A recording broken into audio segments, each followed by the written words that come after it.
ఇక ఎలక్షన్స్ దగ్గర పడుతున్నట్టు ఎన్నో సర్వేలు రావడం చూస్తున్నాం. ఎన్నో సర్వేలు వస్తున్నాయి. కొన్ని వైసీపీకి ఫేవర్‌గా ఉన్నాయి. కొన్ని టీడీపీకి ఫేవర్‌గా ఉన్నాయి. అయితే ఎక్కువ మొత్తంలో టీడీపీకి ఫేవర్‌గా ఉండడంతో ఇది కొంతమంది పెయిడ్‌గా చేయించుకుంటున్నారంటున్నారు. లేకుంటే అసలు ఎలా ఉంది? గ్రౌండ్ రియాలిటీ ఎక్కడ ఎలా ఉంది? మరి ఈ సర్వేల ప్రకారమే టీడీపీ కూటమి అధికారంలోకి వస్తుందంటారా? ఒకటి ఆర్టీవీ రవిప్రకాష్ గారు ఉన్నారు. హ్మ్. ఆయన క్రెడిబిలిటీని పణంగా పెట్టి సర్వే చేస్తాడా? మీరు ఒక్కసారి ఆలోచించండి. ఈరోజు ఆయన ఎక్కడెక్కడి నుంచి ఏ స్థాయికి ఎదిగాడో చూసాం. ఈరోజు ఆయనకి డూ ఆర్ డై సిచ్యువేషన్. అలాంటి టైంలో ఆర్టీవీ రవిప్రకాష్ ఏదో డబ్బులు తీసుకొని సర్వే చేస్తాడు అనుకున్నారు. ఆయన ఛానల్ క్రెడిబిలిటీని పణంగా పెడతాడా? పణంగా పెట్టడు కదా. అందుకని చెప్పి ఆయన ఒకటే అనుకుంటూ ఉన్నారు. క్లారిటీగా తెలుగుదేశం పార్టీ రాబోతోంది. ఈరోజు బిగ్ టీవీ కావచ్చు, అదేవిధంగా పైనీర్ సర్వే కావచ్చు, ఏ సర్వే చూసుకున్నా Telugu Desam party clear cut majority ఉంది. వైసీపీ కనీసం మెజారిటీ రావటం లేదు. ఎక్కడ చూసినా కూటమికి 50% పైగా సపోర్ట్ ఉంది. అంటే మీరు ఇక్కడ ఆలోచించండి, 50% పైగా సపోర్ట్ అంటే ఏ విధంగా ఉంటుంది? ఒక్కసారి మీరు ఆలోచించండి. జగన్మోహన్ రెడ్డి గారి ప్రభుత్వంలో అన్ని వర్గాలు దగా పడ్డాయి కాబట్టి వాళ్ళందరూ ఏంటంటే దీని నుంచి మనం బయటపడాలంటే మనకు ఓటు ఒకటే మార్గం, ఆ ఓటుతోనే ఈ జగన్ ఓడించాలి అనుకుంటున్నారు. ఈరోజు భవన నిర్మాణ కార్మికుల్ని జగన్మోహన్ రెడ్డి ఏ విధంగా వేధించాడండి? ఒకప్పుడు ఊరికే వస్తున్న ఇసుకుని ఈరోజు ఎన్ని వేల రూపాయలకు అమ్ముతున్నాడండి. ఆ విధంగా ఎంతో మంది భవన కార్మికులకి కనీసం ఉపాధి లేకుండా వాళ్ళ పొట్టగొట్టాడు. వాళ్ళు ఊరికే ఉంటారా? వాళ్ళ కడుపు మండుతుంది కదా. వాళ్ళు ఓటుతో బుద్ధి చెప్తారు కదా జగన్కి. అదే విధంగా రాష్ట్రంలో యువతకి ఒకప్పుడు ఉద్యోగాల విప్లవం అని 2.30 లక్షల ఉద్యోగాలు, job calendar, mega DSC, 75% reservation అని చెప్పి మాటలు చెప్పాడు. ఆ రోజు ఎంతో మందిని నమ్మి రావాలి కావాలి అని ఎగిరెగిరేశారు ఓట్లు. వాళ్ళని ఈరోజు ఒక్క జాబ్ క్యాలెండర్ ఇవ్వకుండా, ఒక్క ఉద్యోగం ఇవ్వకుండా ఉంటే వాళ్ళ కడుపు మండదా? వాళ్ళకు మండి వాళ్ళు ఏం చేస్తారు? ఓటుతో బుద్ధి చెప్తారు కదా. అదే విధంగా అక్క చెల్లెమ్మలకి డ్వాక్రా రుణమాఫీ చేస్తా, వడ్డీ లేని రుణాలు ఇస్తా అన్నారు. తెలుగుదేశం పార్టీ హయాంలో 5 లక్షల వరకు ఇస్తే ఈ రోజు 3 లక్షలకు మాత్రమే దాన్ని కుదించేసి అది కూడా సక్రమంగా ఇవ్వటం లేదు. దాంతో అక్క చెల్లెమ్మలు ఈరోజు కొంతమంది ఆడబిడ్డలపైన అత్యాచారాలు జరిగితే కావచ్చు, దాడులు జరిగితే కనీసం చర్యలు తీసుకోలేదు ఈ ముఖ్యమంత్రి. దాంతో అక్క చెల్లెమ్మల కడుపు మండదా? వాళ్ళు ఏం చేస్తారో ఓటుతో బుద్ధి చెప్తారు. ఒకప్పుడు రైతులకు అన్నాడు, ప్రతి రైతన్నకు ఉచితంగా బోర్లే ఇస్తా, ధరల స్థిరీకరణ నిధి పెడతా, ప్రకృతి విపత్తు నిధి పెడతా అని చెప్పి రాగాలు తీశాడు. ఆ రోజు అందరూ ఏమనుకున్నారు తెలుసా?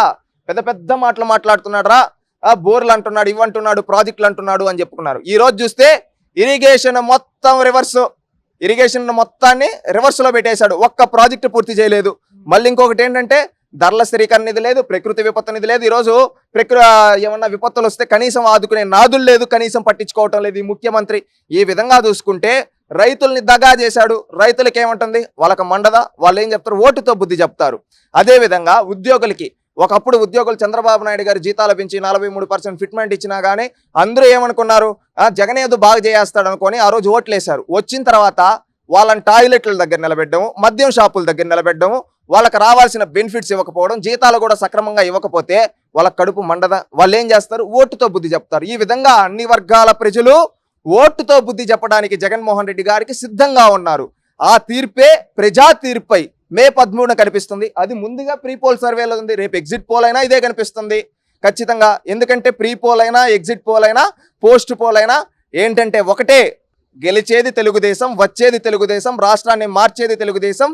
జగన్ని ఇంటికి పంపించడానికి రాష్ట్రంలో ఉండే ప్రజలందరూ సిద్ధంగా ఉన్నారు. క్లియర్ కట్గా కనిపిస్తుంది. ఈవెన్ పులివెందల్లో కూడా జగన్మోహన్ రెడ్డి గారికి ఎదురుగాలు వస్తుంది. ఈవెన్ పులివెందల్లో కూడా జగన్మోహన్ రెడ్డి గారి మెజారిటీ తగ్గబోతోంది. చూసుకోండి. ఈ విధంగా కడప పార్లమెంట్ కూడా 50-50 ఛాన్సెస్ ఉన్నాయి. ఆ విధంగా అయిపోయింది జగన్మోహన్ రెడ్డి గారి పరిస్థితి. అంత స్థితికి దిగజారిపోయారు. ఖచ్చితంగా రేపు జగన్ ఓడిపోబోతున్నాడు, రాష్ట్రం గెలవబోతుంది. అదే సర్వేల రూపంలో కనిపిస్తా ఉంది. మీ అంచనా ప్రకారం మరి కూటమికి ఎన్ని సీట్లు వచ్చే ఛాన్సెస్ ఉంది? వైసీపీకి ఎన్ని వస్తాయంటారు? ఒకటి అంచనా ప్రకారమా అంటే నేనేమని సర్వే చేసే వ్యక్తిని కాదు. కానీ ఏంటంటే కొన్ని ఇప్పుడు నేను అనేక సర్వేలు చూస్తే ఎక్కడ చూసినా కానీ 130కి పైగా తెలుగుదేశం కూటమికి వస్తూ ఉన్నాయంటున్నారు. ఒకటి మనం గుర్తు చేసుకోవాల్సింది, గతంలో చంద్రబాబు నాయుడు గారు అనేక అభివృద్ధి కార్యక్రమాలు చేశారు. ఏంటంటే శ్రీకాకుళం నుంచి అనంతపురం వరకు ఆ రోజు ఆయనకి ఏ జిల్లాలో మెజారిటీ వచ్చినా, మెజారిటీ రాకపోయినా ఆయన లక్ష్యం ఒకటే ఉండింది, అభివృద్ధి చేయాలి, అభివృద్ధి చేసి మనం ఓట్లు అడగాలి, సంక్షేమం ఇచ్చి మనం ఓట్లు అడగాలి అనే లక్ష్యంతో 2014 నుంచి 19 వరకు చంద్రబాబు గారు పనిచేయడం జరిగింది. అదేవిధంగా ఆ రోజు అన్నదాత సుఖీభవ కావచ్చు, పసుపు కుంకుమ కావచ్చు, అదేవిధంగా అన్నా క్యాంటీన్లు కావచ్చు, పండుగ కానుకలు కావచ్చు, పెళ్లి కానుకలు కావచ్చు, అదేవిధంగా విద్యార్థులందరికీ స్కూల్లో మంచి ఎక్విప్మెంట్ ఇవ్వడం కావచ్చు, అదేవిధంగా స్కిల్ డెవలప్మెంట్ సెంటర్లో పెట్టడం కావచ్చు, ఇవన్నీ చంద్రబాబు నాయుడు గారు చేశారు. చేసి ఓట్లు అడిగారు. ఎప్పుడు 2019 ఎన్నికల్లో. ఆ రోజు జగన్మోహన్ రెడ్డి ఏమని చెప్పాడు, నేను ఇంకా ఎక్కువ చేస్తా అన్నాడు. ఆ రోజు అధికారంలోకి వచ్చిన వ్యక్తి చంద్రబాబు నాయుడు గారు చేసినటివి కాకుండా ఆ చేసినటువన్నిటిని ఆపేసి ఈయన కొత్తగా ఏవి చేయకపోగా 4-5 కార్యక్రమాలు ఇస్తూ, ఆ 4-5 కార్యక్రమాలు కూడా కట్ చేస్తూ ఇస్తూ ఎంతో మందిని దగా చేశాడు. అన్ని వర్గాల ప్రజల్ని. ఒకప్పుడు కులాల మధ్య చిచ్చులు రాజకీయం చేయని ఈరోజు కులాల మధ్య చిచ్చులు పెట్టాడు, ప్రాంతాల మధ్య చిచ్చులు పెట్టాడు, మతాల మధ్య చిచ్చులు పెట్టాడు. ఈ రోజు చూస్తే జగన్మోహన్ రెడ్డి గారి పరిపాలనలో ప్రతి ఒక్క వర్గం, ప్రతి ఒక్క మతం, ప్రతి ఒక్క ప్రాంతం నష్టపోయింది. రాజధాని ఏదయ్యా అంటే 3 ప్రాంతాలు 3 రాజధానులు అని చెప్పి రాష్ట్రానికి రాజధాని లేకుండా చేశాడు. అదే విధంగా ఇంకొకటి, మనం కులాల గురించి మాట్లాడితే ఈరోజు రాష్ట్రంలో ఒక్కొక్క కులానికి మధ్య చిచ్చులు పెట్టి రాష్ట్రాన్ని సర్వనాశనం చేశాడు. అదే విధంగా మతాల మధ్య చిచ్చులు పెట్టి ఈ విధంగా అందరూ కొట్టుకుంటూ ఉంటే చలిగాచుకున్నాడు ఈ జగన్మోహన్. అందుకని వాళ్ళంతా ఒకటే రియలైజ్ అయ్యారు, మన రాష్ట్రం బాగుపడాలంటే మనం కులం చూడకూడదు, మనం రాష్ట్రం అభివృద్ధి చెందాలంటే మతం చూడకూడదు, మన పిల్లల భవిష్యత్తు బాగుండాలంటే ప్రాంతం చూడకూడదు, రాష్ట్రం అంతా ఒకటే, మనమందరం తెలుగు వాళ్ళం, ఆంధ్ర రాష్ట్రం అభివృద్ధి చెందాలంటే అభివృద్ధి చేసే దార్శనికుడు కొట్టేయాలని ఈరోజు చంద్రబాబు నాయుడు గారికి ఓటేద్దామని అందరూ సిద్ధంగా ఉన్నారు. ఈ సర్వేల్లో కాదు, ప్రజా తీర్పు అనేది రేపు సర్వేలను మించి ఉండబోతూ ఉంది. ఆ ప్రజా తీర్పు ఏంటంటే ఒక చరిత్రలో ఏ రాజకీయ నాయకుడికి ఇవ్వని విధంగా జగన్మోహన్ రెడ్డి గారికి ట్రీట్మెంట్ ఉండబోతూ ఉంది. రేపు జగన్మోహన్ రెడ్డి గారికి ఇవ్వబోయే ట్రీట్మెంటు రేపు భవిష్యత్తులో ఎవడన్నా రాజకీయ నాయకుడు తప్పు చెయ్యాలి అంటే భయపడే విధంగా ఉండబోతోంది. ప్రజలు అలాంటి తీర్పు ఇవ్వడానికి సుస్పష్టంగా ఉన్నారు. గెలిచేది తెలుగుదేశం, వచ్చేది తెలుగుదేశం, రాష్ట్రాన్ని మార్చేది తెలుగుదేశం. జగన్ని ఇంటికి పంపించడానికి రాష్ట్రంలో ఉండే ప్రజలందరూ సిద్ధంగా ఉన్నారు. క్లియర్ కట్గా కనిపిస్తుంది. ఈవెన్ పులివెందల్లో కూడా జగన్మోహన్ రెడ్డి గారికి ఎదురుగాలు వస్తుంది. ఈవెన్ పులివెందల్లో కూడా జగన్మోహన్ రెడ్డి గారి మెజారిటీ తగ్గబోతూ ఉంది. చూసుకోండి. ఈ విధంగా కడప పార్లమెంట్ కూడా 50-50 ఛాన్సెస్ ఉన్నాయి. ఆ విధంగా అయిపోయింది జగన్మోహన్ రెడ్డి గారి పరిస్థితి. అంత స్థితికి దిగజారిపోయారు. ఖచ్చితంగా రేపు జగన్ ఓడిపోబోతున్నాడు, రాష్ట్రం గెలవబోతుంది. అదే సర్వేల రూపంలో కనిపిస్తా ఉంది. మీ అంచనా ప్రకారం మరి కూటమికి ఎన్ని సీట్లు వచ్చే ఛాన్సెస్ ఉంది, వైసీపీకి ఎన్ని వస్తాయంటారు? ఒకటి అంచనా ప్రకారమా అంటే నేనేమని సర్వే చేసే వ్యక్తిని కాదు, కానీ ఏంటంటే కొన్ని ఇప్పుడు నేను అనేక సర్వేలు చూస్తే ఎక్కడ చూసినా కానీ 130కి పైగా తెలుగుదేశం కూటమికి వస్తూ ఉన్నాయంటున్నారు. ఒకటి మనం గుర్తు చేసుకోవాల్సింది, గతంలో చంద్రబాబు నాయుడు గారు అనేక అభివృద్ధి కార్యక్రమాలు చేశారు.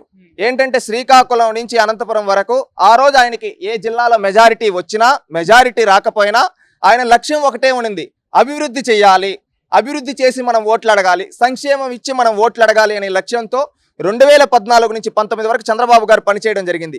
అదేవిధంగా ఆ రోజు అన్నదాత సుఖీభవ కావచ్చు, పసుపు కుంకుమ కావచ్చు, అదేవిధంగా అన్నా క్యాంటీన్లు కావచ్చు, పండుగ కానుకలు కావచ్చు, పెళ్లి కానుకలు కావచ్చు, అదేవిధంగా విద్యార్థులందరికీ స్కూల్లో మంచి ఎక్విప్మెంట్ ఇవ్వడం కావచ్చు, అదేవిధంగా స్కిల్ డెవలప్మెంట్ సెంటర్లో పెట్టడం కావచ్చు, ఇవన్నీ చంద్రబాబు నాయుడు గారు చేశారు. చేసి ఓట్లు అడిగారు. ఎప్పుడు 2019 ఎన్నికల్లో. ఆ రోజు జగన్మోహన్ రెడ్డి ఏమని చెప్పాడు, నేను ఇంకా ఎక్కువ చేస్తా అన్నాడు. ఆ రోజు అధికారంలోకి వచ్చిన వ్యక్తి చంద్రబాబు నాయుడు గారు చేసినటివి కాకుండా ఆ చేసినటువన్నిటిని ఆపేసి ఈయన కొత్తగా ఏవి చేయకపోగా 4-5 కార్యక్రమాలు ఇస్తూ, ఆ 4-5 కార్యక్రమాలు కూడా కట్ చేస్తూ ఇస్తూ ఎంతో మందిని దగా చేశాడు. అన్ని వర్గాల ప్రజల్ని. ఒకప్పుడు కులాల మధ్య చిచ్చులు రాజకీయం చేయని ఈరోజు కులాల మధ్య చిచ్చులు పెట్టాడు, ప్రాంతాల మధ్య చిచ్చులు పెట్టాడు, మతాల మధ్య చిచ్చులు పెట్టాడు. ఈ రోజు చూస్తే జగన్మోహన్ రెడ్డి గారి పరిపాలనలో ప్రతి ఒక్క వర్గం, ప్రతి ఒక్క మతం, ప్రతి ఒక్క ప్రాంతం నష్టపోయింది. రాజధాని ఏదయ్యా అంటే 3 ప్రాంతాలు 3 రాజధానులు అని చెప్పి రాష్ట్రానికి రాజధాని లేకుండా చేశాడు. అదే విధంగా ఇంకొకటి, మనం కులాల గురించి మాట్లాడితే ఈరోజు రాష్ట్రంలో ఒక్కొక్క కులానికి మధ్య చిచ్చులు పెట్టి రాష్ట్రాన్ని సర్వనాశనం చేశాడు. అదే విధంగా మతాల మధ్య చిచ్చులు పెట్టి ఈ విధంగా అందరూ కొట్టుకుంటూ ఉంటే చలిగాచుకున్నాడు ఈ జగన్మోహన్. అందుకని వాళ్ళంతా ఒకటే రియలైజ్ అయ్యారు, మన రాష్ట్రం బాగుపడాలంటే మనం కులం చూడకూడదు, మనం రాష్ట్రం అభివృద్ధి చెందాలంటే మతం చూడకూడదు, మన పిల్లల భవిష్యత్తు బాగుండాలంటే ప్రాంతం చూడకూడదు, రాష్ట్రం అంతా ఒకటే, మనమందరం తెలుగు వాళ్ళం, ఆంధ్ర రాష్ట్రం అభివృద్ధి చెందాలంటే అభివృద్ధి చేసే దార్శనికుడు కొట్టేయాలని ఈరోజు చంద్రబాబు నాయుడు గారికి ఓటేద్దామని అందరూ సిద్ధంగా ఉన్నారు. ఈ సర్వేల్లో కాదు, ప్రజా తీర్పు అనేది రేపు సర్వేలను మించి ఉండబోతూ ఉంది. ఆ ప్రజా తీర్పు ఏంటంటే ఒక చరిత్రలో ఏ రాజకీయ నాయకుడికి ఇవ్వని విధంగా జగన్మోహన్ రెడ్డి గారికి ట్రీట్మెంట్ ఉండబోతూ ఉంది. రేపు జగన్మోహన్ రెడ్డి గారికి ఇవ్వబోయే ట్రీట్మెంటు రేపు భవిష్యత్తులో ఎవడన్నా రాజకీయ నాయకుడు తప్పు చెయ్యాలి అంటే భయపడే విధంగా ఉండబోతోంది. ప్రజలు అలాంటి తీర్పు ఇవ్వడానికి సుస్పష్టంగా ఉన్నారు.